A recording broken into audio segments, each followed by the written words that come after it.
महाराष्ट्र में चुनाव का कोई सीन नहीं है, फिर भी सियासी हलचल बढ़ी हुई है, जिसकी तपिश को टीवी स्क्रीन पर दिख रही इन तस्वीरों से समझा जा सकता है। क्योंकि उद्धव गुट सामना को हथियार बनाकर शिंदे गुट पर लगातार सियासी तीर दाग रहा है और महाराष्ट्र की सियासत में शिंदे गुट को कमजोर दिखाने की कोशिश कर रहा है। क्योंकि दोनों गुटों में तल्खी तो पहले से थी, लेकिन बीते कुछ दिनों में यह तल्खी और ज्यादा बढ़ गई है, क्योंकि सामना के लोग बैक टू बैक शिंदे पर फायर कर रहे हैं।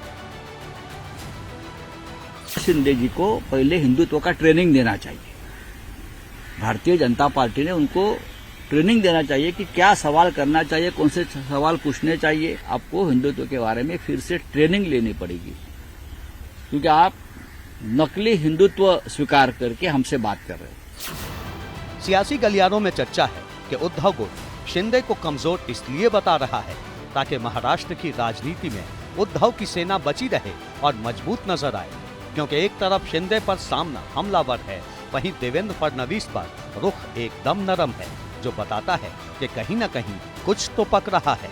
अमित शाह जी उनको जरूर कहेंगे कि भाई अभी हमारे 125 से ज़्यादा एमएलए तो आपको कैसे बनाएंगे।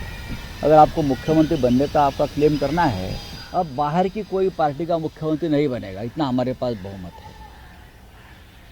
तो आपको पार्टी में मर्ज होना, आपकी जो पार्टी है वो मर्ज करो हमारे में, तो आपका क्लेम रहेगा।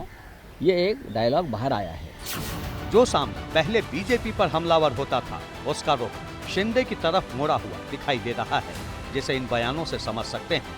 क्योंकि सामना में लिखा है, मुख्यमंत्री देवेंद्र फडणवीस और उप मुख्यमंत्री एकनाथ शिंदे के बीच संबंध तनावपूर्ण है, जिससे राज्य के विकास में बाधा आ रही है। शिंदे गुट पर हमले की लिस्ट यहीं खत्म नहीं होती।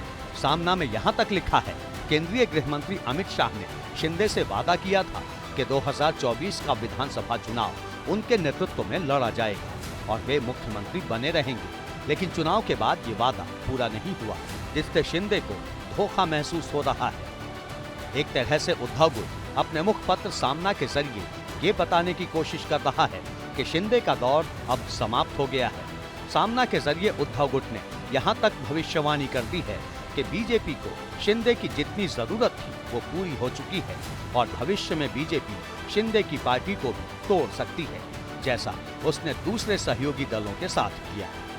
उनको मेरा कहना है कि रात को जो आप नशा करते हैं, बहुत सस्ती नशा करते हैं, उसका अमल ज़्यादा 12-2 बजे तक दिन में रहता है।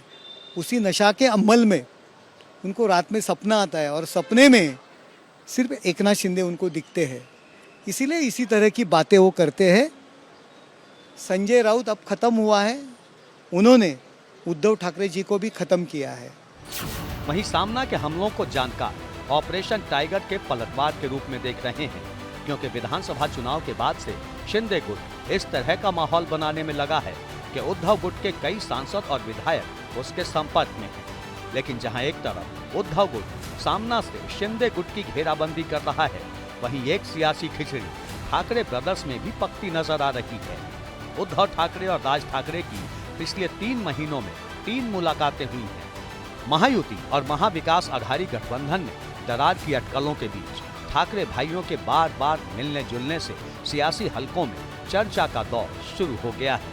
कहा तो ये भी जा रहा है कि राज्य में होने वाले नगर निकाय चुनाव से पहले एमएनएस और उद्धव गुट अपने राजनीतिक मतभेदों को दूर करना चाहते हैं, लेकिन ऐसा होगा या नहीं, इसका जवाब भविष्य के गर्भ में है।